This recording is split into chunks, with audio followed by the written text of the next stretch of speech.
of light. What I saw were these balls of light. It was just a bright, bright light. Nevada in the 90s is regarded as a UFO mecca, mainly because this is home to the infamous Area 51 military base. But many of the UFOs reported here today and long ago have nothing to do with Groom Lake, and many involve our most prominent citizens. 1946, a full year before the term flying saucer was coined, before the alleged crash at Roswell, a UFO was spotted from in front of the El Rancho Vegas, the first resort on the Strip, by the hotel's part owner Charlie Resnick, as reported by Sun columnist Murray Zenoff.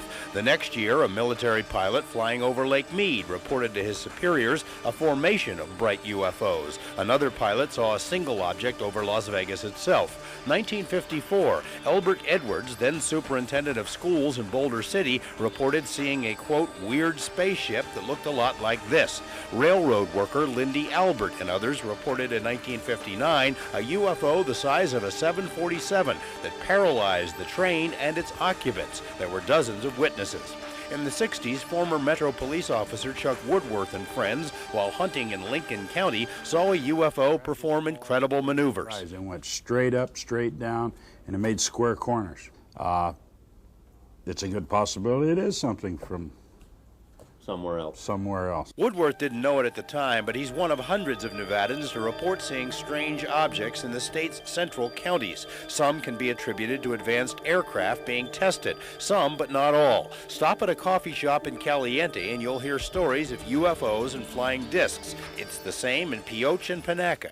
Everybody that lives up here has seen strange things in the sky. I can't disprove what these people claim they saw. I wouldn't try to. Undersheriff Harry Collins of White Pine County has taken a few dozen UFO reports over the years, but none as strange as this one from October 1996. Two men and their sons, all from southern Nevada, were deer hunting in a remote area known as Cave Valley. Cave Valley is located just on the other side of these mountains, and at this time of the year it's virtually inaccessible, which is just fine because from what we hear about the place, chances are you wouldn't want to go in there anyway.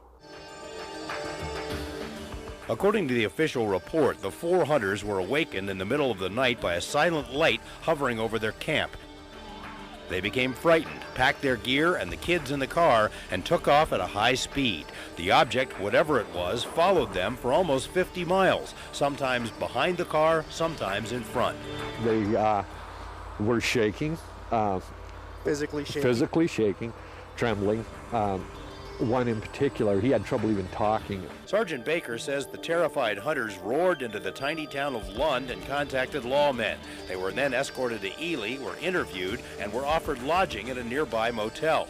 He was afraid of leaving the building because he felt it was out here someplace. And I said, well, if it would make you feel more comfortable, we'll go down with you when you get yourself a room and we'll keep a watch on the room throughout the night. And he said, no, he says, I'm not leaving.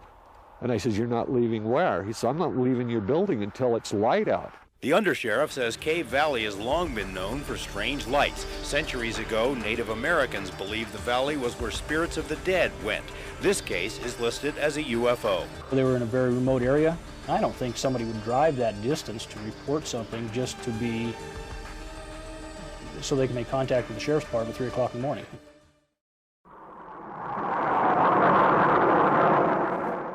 If you ask Nellis Air Force Base about UFOs, they'll tell you they have no record of any sightings there, ever. Ask the Department of Energy if it's ever had a UFO sighting at the vast Nevada test site. No records, it says. McCarran Airport, no sightings there. But are they telling the truth? Former airport officials say UFO sightings have occurred. On occasion, the Nellis Tower would call McCarran to ask, are you seeing what we're seeing? Employees of Nellis reported a UFO that nearly landed on the flight deck in late 1995, but they were told to keep quiet.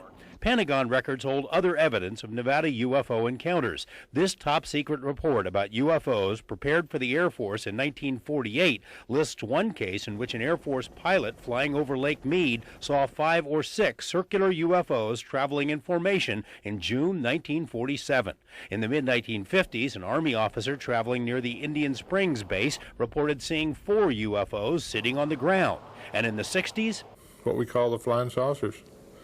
They were pretty prevalent at the test site during those years. This former test site employee says he and other workers frequently saw flying discs near Area 51. Well, they were a saucer shape, kind of rounded on the bottom, 30, 35 foot in diameter.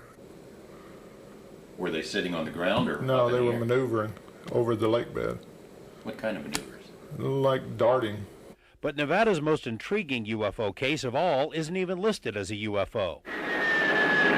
Some of it sounds like the plot of an old sci-fi movie, but it really happened. On the night of April 18, 1962, a fireball was tracked across the country. Witnesses in Utah say they could even hear it pass over. It exploded in the skies near Mesquite. Newspapers reported it, but officials said it was only a meteor. Maybe, maybe not.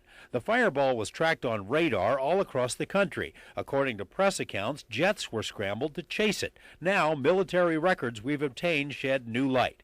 Air Force records note the object, quote, came in over Cuba. Witnesses saw it in New York, but it changed directions and headed across country. NORAD bases were placed on alert. An intelligence report states a pilot chasing it saw a clearly defined object, which made a gasping sound and had flame coming from its tail. Air Force records note that several people saw it land in Eureka, Utah, where it knocked out electrical power. But then it took off again and ended in a nuclear-like explosion near Mesquite, an explosion seen in Las Vegas, even Reno. A search team was organized. They thought that it could have been an aircraft or whatever. There was rumors that it was an unidentified object. The search was headed up by Walter Butt. They combed the mountains and brush near Mesquite, but never found any wreckage. However, the military kept tabs on them. The military had contacted us later, with that either that day or within a couple of days, to wanting to determine if we in fact had found something, and which we hadn't. Air Force records show the military sent in its own recovery team, and their classified report stated the meteor explanation is, quote, questioned.